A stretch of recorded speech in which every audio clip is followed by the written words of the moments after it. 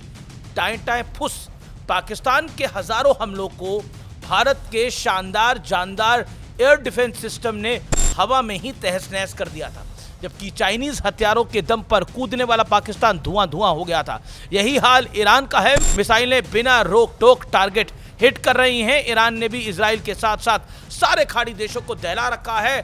कोई पूछे बीते 11 सालों में भारत ने क्या कमाया है, क्या हासिल किया है, तो उसे आज के हालात देख लेने चाहिए और उसके बाद आईने में अपना चेहरा और पहलगाम हमले के बाद भारत के बदले को याद कर लेना चाहिए। 1962 में चीन से नंगे पैर लड़ने को मजबूर हमारे सैनिकों से लेकर आज इंडिजिनियस सटीक एयर डिफेंस सिस्टम तक भारत ने लंबा वक्त तय किया है और 2014 के बाद से तो आज इसको कहने में कोई गुरेज नहीं है।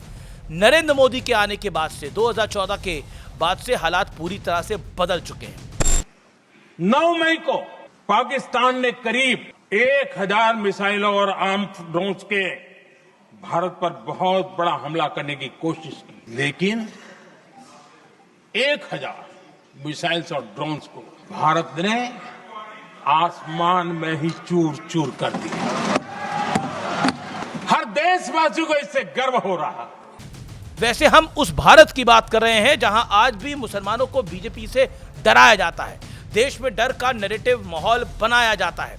लेकिन आज वही भारत है जहां शिया, सुन्नी, यहूदी, ईसाई और पारसी सब साथ साथ खुशहाली से रह रहे हैं, आगे बढ़ रहे हैं, तरक्की कर रहे हैं। लेकिन दुनिया भर के सारे कथित मुसलमानों के ठेकेदार आपस में भिड़े हुए हैं। मुझे मार्च 2020 का वो दिन याद आता है जब मरहूम अयतुल्ला अली खोमेनी ने एक्स पर एक पोस्ट किया था। उसमें उन्होंने लिखा था, भारत में मुसलमानों का नरसंहार हो रहा है, दुनिया भर के मुसलमान इससे बेहद शोकजदा है। भारत की सरकार को वो चरमपंथी हिंदू और पॉलिटिकल पार्टियों के खिलाफ कार्रवाई कर इस नरसंहार को रोकना चाहिए। उन्होंने बात ना मानने पर भारत को मुस्लिम वर्ल्ड से अकेला छोड़ने की धमकी इसी पोस्ट में दे डाली थी। आज दुनिया भर के मुस्लिम देश ईरान पर अमेरिका के हमले को मुंह खोकर देख रहे हैं, यानी चुपचाप देख रहे हैं, और ईरान दुनिया भर के मुसलमान देशों पर बम बरसा रहा है।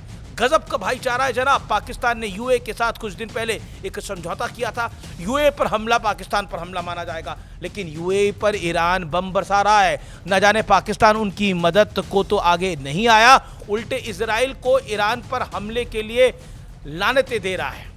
इस भाईचारे को फिर ध्यान से समझिए, क्योंकि इनमें भाई की मात्रा बेहद कम और चारा ज्यादा नजर आता है। समझ गए ना, भाई चारा। ईरान शिया मुस्लिम देश सारे सुन्नी मुस्लिम देशों को निशाना बना रहा है। पाकिस्तान जो यूएई का रक्षक है, उसे यूएई के साथ समझौते के तहत ईरान के खिलाफ होना चाहिए, लेकिन वो इजराइल को बुरा भला कह रहा है। इजराइल और अमेरिका ने ईरान पर हमला किया और पाकिस्तान तो आजकल प्रेसिडेंट ट्रंप के एकदम खासम खास बना हुआ है। यानी भाईचारे की किस चिड़िया का नाम है, इसकी किसी को परवाह नहीं दिख रही है।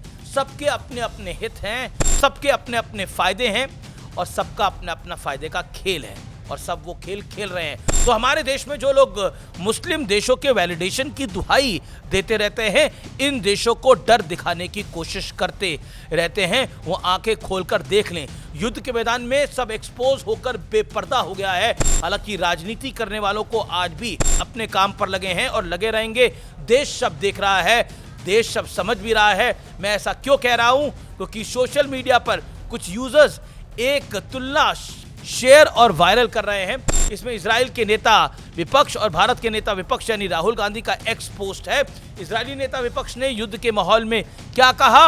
उन्होंने कहा ऐसे हालातों में हम एक हैं, कोई पॉलिटिकल गठबंधन नहीं है, कोई पक्ष और विपक्ष नहीं है, केवल इजराइल वासी हैं और जो अपनी सेना के पीछे मजबूती के साथ खड़े हुए हैं। अब राहुल गांधी के एक्स पोस्ट पे क्या लिखा था वो भी जान लीजिए। इसमें राहुल गांधी पूछ रहे हैं कि मैं फिर पूछता हूं, ऑपरेशन सिंदूर में भारत ने कितने जेट्स गंवाए? ये पर लापरवाही नहीं, गुनाह है। देश सच जानना चाहता है। युद्ध के हालातों में दो देश, दो नेता विपक्ष, दो रवैये। जब रिजल्ट से ज्यादा नुकसान जानने में इंटरेस्ट हो जाए तब ऐसे रवैये को क्या कहा जाएगा? आप खुद ही तय कीजिए, अंदाजा लगाइए। मैं पूर्व वायुसेना प्रमुख BS धनोआ की एक बात को कोट कर रहा हूं, अपनी वाणी में विराम दूंगा। उनसे भी एक इंटरव्यू में पूछा गया कितने रफेल गिरे। उन्होंने कहा बालाकोट के बाद अभिनंदन ने MiG-21 से पाकिस्तान के made in America 4th generation fighter jet को गिरा दिया था। इसके बाद अभिनंदन का MiG-21 क्रैश हुआ। BS धनोआ ने पूछा क्या मायने रखता है बाइसन का गिरना या बाइसन से F-16 को मार गिराना? इन अ वॉर और a war like situation only one thing matters and that is result of the war. आज के भारत का फोकस सिर्फ और सिर्फ नतीजे पर है। बीते एक दशक में भारत ने यही पाया है, यही कमाया है। मैं पहले भी कह चुका हूं, आज फिर कह रहा हूं, जब तक हिंदू बहुसंख्यक है तभी तक सेकुलरिज्म जिंदा है और तभी तक शांति।